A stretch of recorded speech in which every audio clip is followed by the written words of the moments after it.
joy to represent the society just to have a conversation on Alzheimer's disease.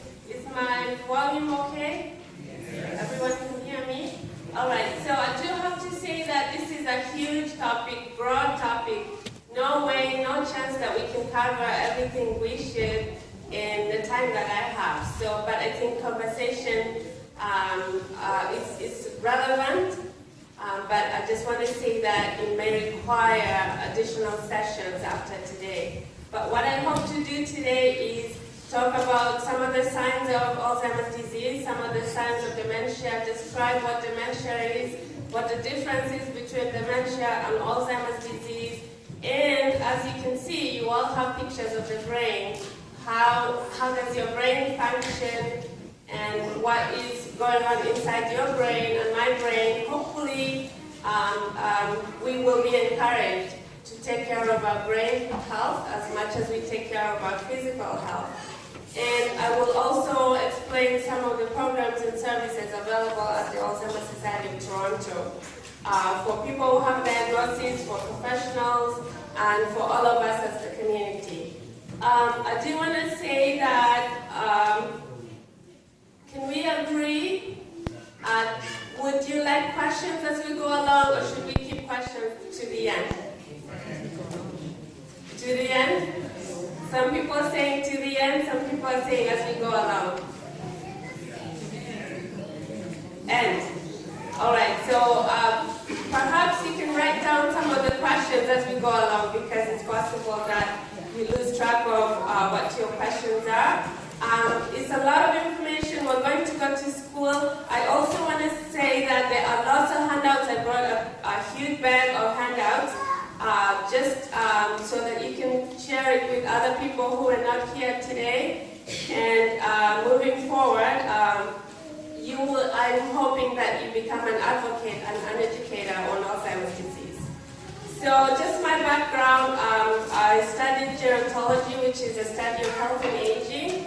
I am African. I came from Uganda. I've been here for 12 years, but I did my undergrad at the University of Guelph, and I also did my master's degree at the University of Guelph.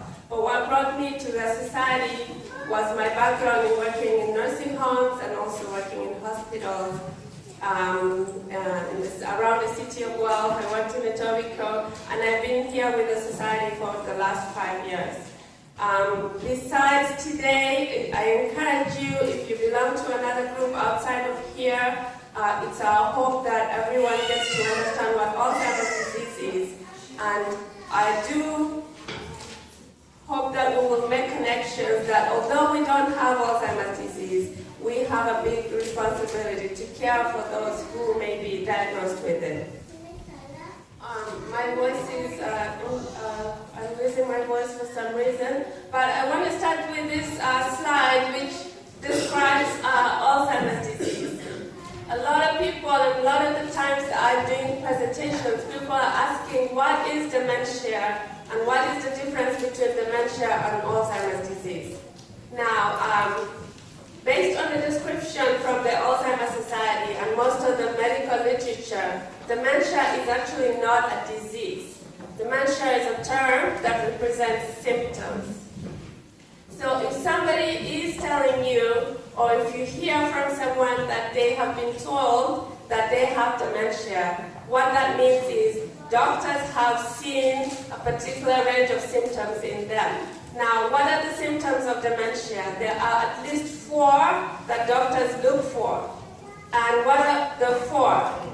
One of them is memory loss. And like I said, I have a handout at the back that talks about the 10 symptoms of dementia. But the 4 that doctors look for before they diagnose someone, there has to be memory loss. And if you ask me about memory loss, what is memory loss? We're forgetting something. So, would we all qualify to have dementia? Because I bet you all forget, I forget. And this is where it really becomes interesting and important to distinguish. It's not everyday memory loss. It's the memory loss that affects a person's activities of of daily living. So what are these activities of daily living? After church today, you know where your home is. You know how to get back home. But when someone has memory loss because of dementia, they may not be able to get home because they forgot where their house is. So again, that memory loss is qualified by, is it affecting activities of daily living? And also, is it affecting instrumental activities of daily living? Can that person do their banking? Can that person go grocery shopping? Can that person keep all their doctor's appointments? Can that person make a meal for themselves? Because all these tasks require some type of memory. We do employ memory in all of these tasks. Like again, I said, when you go to the bank, you have to remember your password. You have to remember which bank you're going to.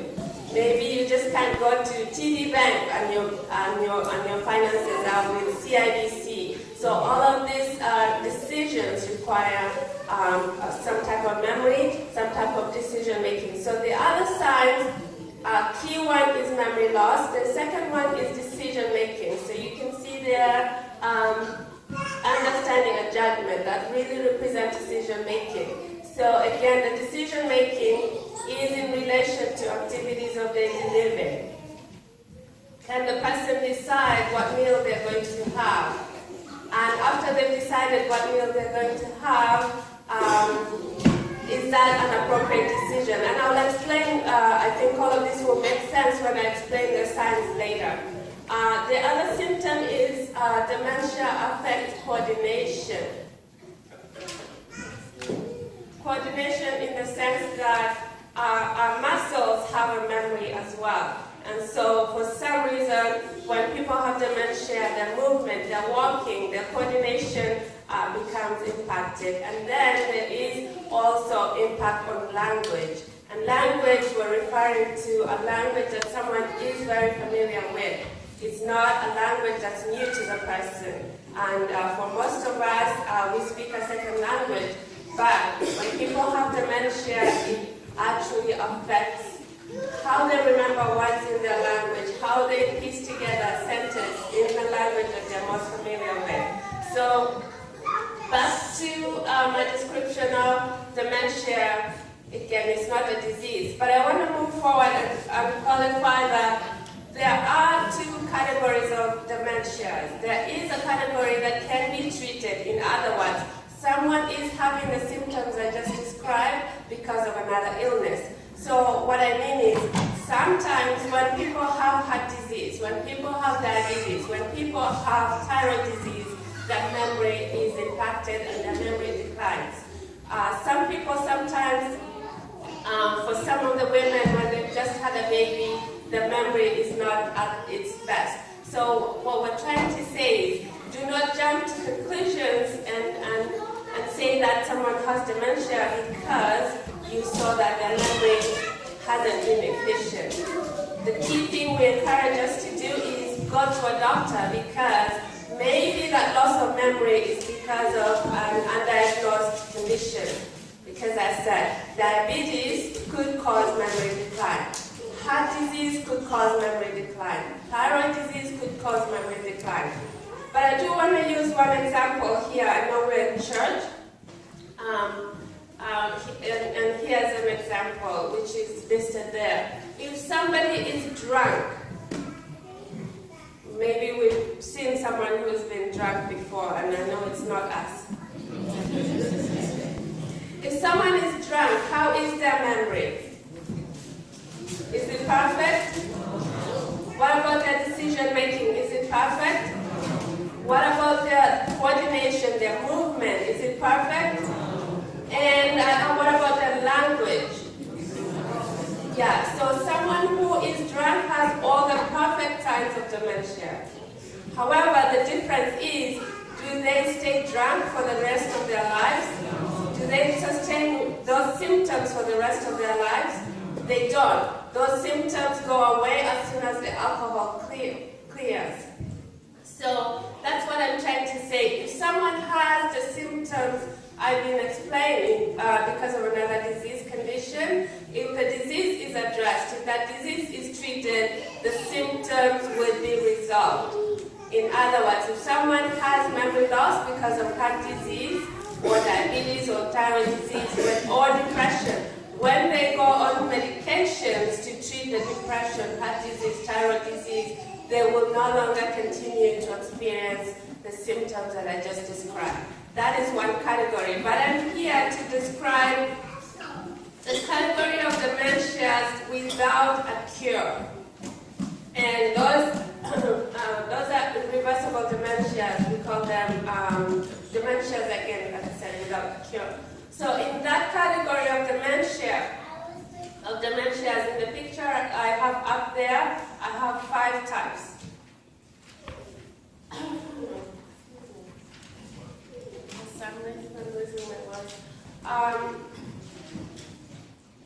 Just before I continue to explain, I want us to compare the term dementia with the term cancer.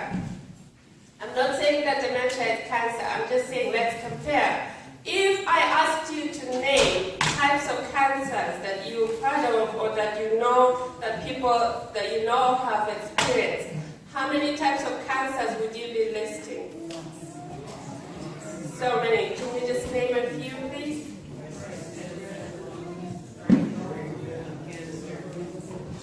Yeah, so I'm hearing breast cancer, lung cancer, skin cancer.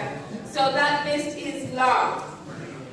I would like us to start looking at dementia in the same way. So that the list that I have there represents 5 types of dementias, but researchers, doctors tell us that this is up to 200. Can I get some water, please? Maybe that will help.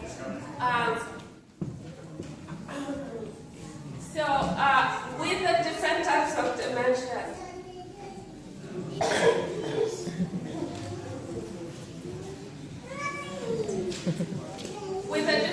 of dementia, just like the different types of cancers have different types of symptoms, this is how dementia also is different. So if someone has skin cancer, their symptoms will be very distinct to their skin cancer. If they have lung cancer, if you compare the two people, they may have very separate symptoms because they have a specific type of cancer. That's what we're trying to look at here. When someone has Alzheimer's disease, they may have memory loss, but they also experience additional symptoms.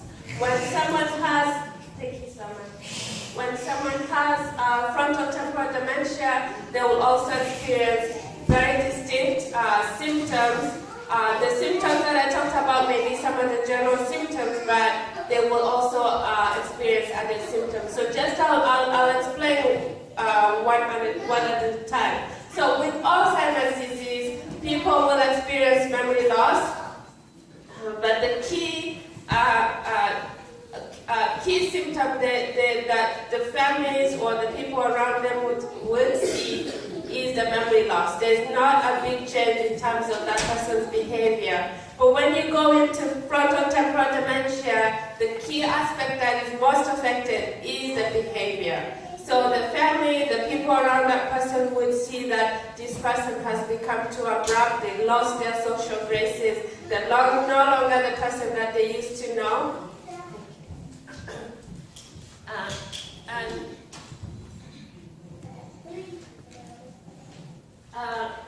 So just their decisions are probably they're not appropriate based on our regular judgment. When someone has Lewy body disease, that type of dementia has similar symptoms to Parkinson's. So someone would have the tremors, someone would have also experience hallucinations, but also their movement is most affected. They have falls. They experience sudden falls with no warning. And they also, like I said, hallucinations. They see things visually, and also they have audio hallucinations. They hear things that do not exist and see things that do not exist. Vascular dementia is very much related to heart disease, and so the symptoms of people who have vascular dementia, because vascular dementia happens after someone has experienced a stroke, So they will be having the same symptoms in terms of loss of language, in terms of loss of coordination. And Jakob-Creutzfeldt's disease is another type of dementia, and apparently it presents itself the same way mad cow presents in cattle. So the person would have difficulty just with coordination. Now, I don't want to spend all day explaining this. I just want to say that if someone has a specific type of dementia, it's up to us to find out what additional symptoms go with that type of dementia. But more so, it's not just for us to understand it. If we understand the symptoms, we can provide the best care because we understand what the changes are that person is experiencing. And just as the church, I think that we have a huge responsibility to step up and provide the best care to people with dementia because they need people that will trust, that they can trust. They need people that will be available. They need people that will be will help them tirelessly because from the time of diagnosis to the person's end of life is so many years. But who is going to be faithful? Who is going to be consistent along that journey of from the time someone is diagnosed until the time their life ends? Now, I do also want to continue that I've only named 5 types of dementias here. I haven't named the other 200 something that doctors tell us. So, if someone is diagnosed with a type of dementia that I haven't listed, it doesn't mean that I am discounting those other types of dementias. It just means that we still have a lot to learn. Now, what are the features of Alzheimer's disease? From this point on, I'm going to focus on Alzheimer's disease, and I hope that this will help our understanding a little bit. So, in terms of progression, there is no cure. It destroys brain cells, and then it's irreversible. Again, what it's doing to the brain, it cannot be reversed, and the destruction to the brain cannot be repaired. And so the damage is permanent, and then that also means that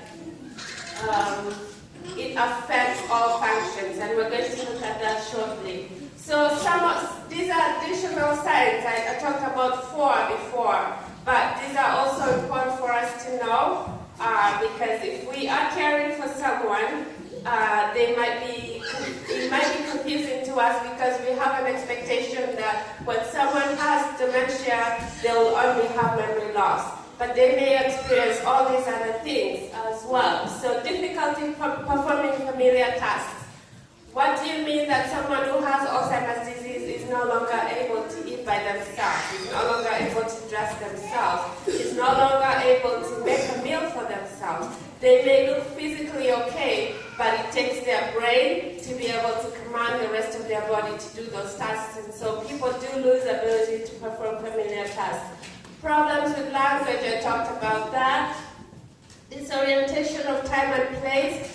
People may not know where they are, what time it is, what day of the week it is, and so it is really not helpful to try and argue with a person. It's Sunday, and the person is saying it's Friday. It doesn't really, what do we achieve by being correct? I think the more we understand the person, it's better and important that we go along with them rather than keep arguing.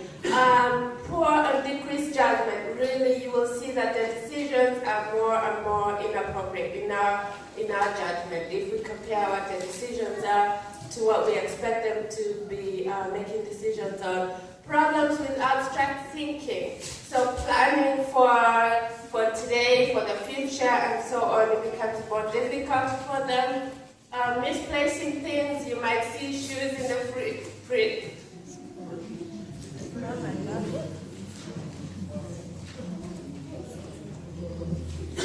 You might find shoes in the fridge or food in the dresser somewhere. So all of the things are very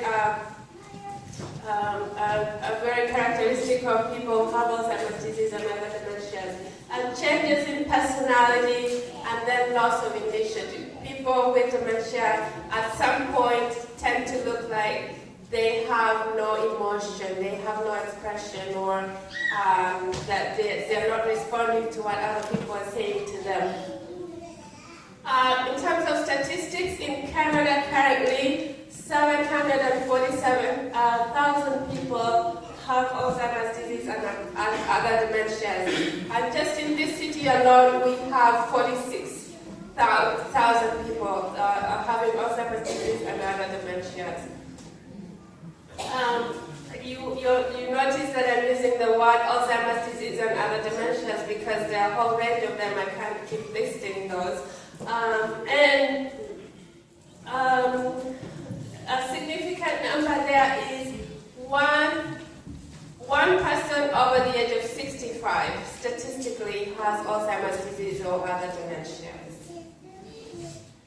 Do you know anybody? Do you know 11 people who are over the age of 65? 11? I'm not asking you to point fingers.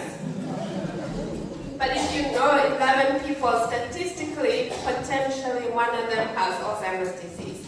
And that number is actually staggering. Over the age of 80, it's 1 in 3. Do you know 3 people over the age of 80? Again, we're not pointing fingers, but I'm just saying that is potential that of those 3 people over the age of 80, one of them might have dementia. And again, I want to say that it's not for us to feel bad about numbers, and I'm grateful that Reverend Francis talked about how you value older adults here at the church. I think that's important.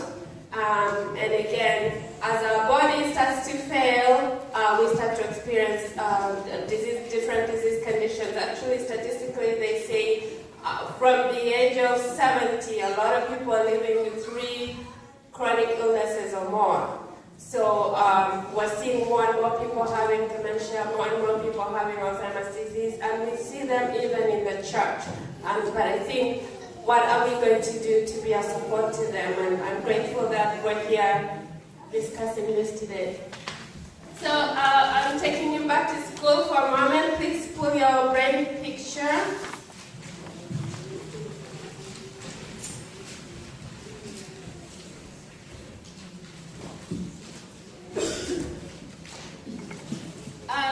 I'm just using this as a basic explanation of how your brain functions, how my brain functions.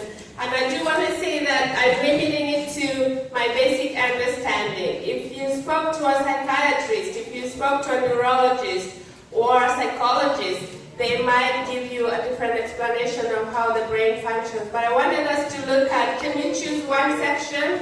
We won't be able to cover the whole brain right now, but let's choose one part. Frontal. So the board is for the frontal lobe. So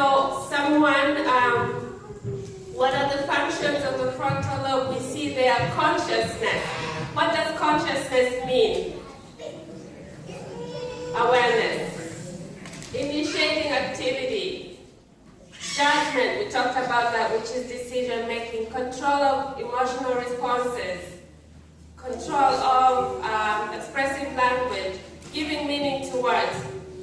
So what I'm trying to prove through this picture is that our brain is a network of cells, and those cells communicate within the brain, but also with the rest of our body, with the rest of our body organs. And so when we think about consciousness, that's awareness. What body organs or body systems would help you to be aware? How do you know where you are? How do you know who you are? You use your eyes. Let's just say you use all your 5 senses. Right now you are here, you can see me, you can hear me, and you can think and process what I am saying because of the fact that you are aware.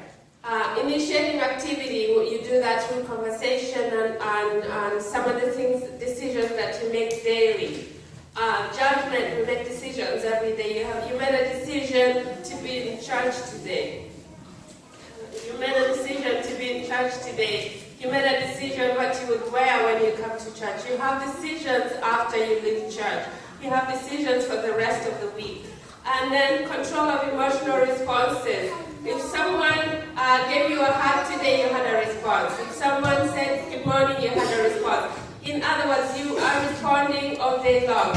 But the key thing, I will come back to this in a moment, but all of that communication, all of that conversation is enabled by brain cells.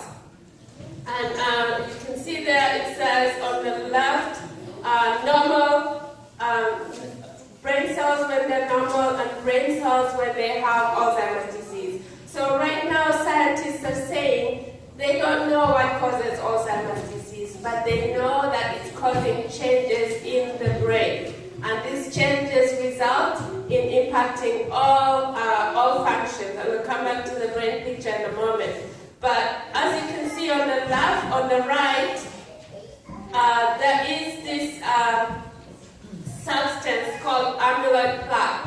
Amyloid plaque is a sticky substance from the family of protein. And amyloid plaque currently interferes with how brain cells interact with one another in terms of sending signals, in terms of sending symptoms, and sending chemical messages.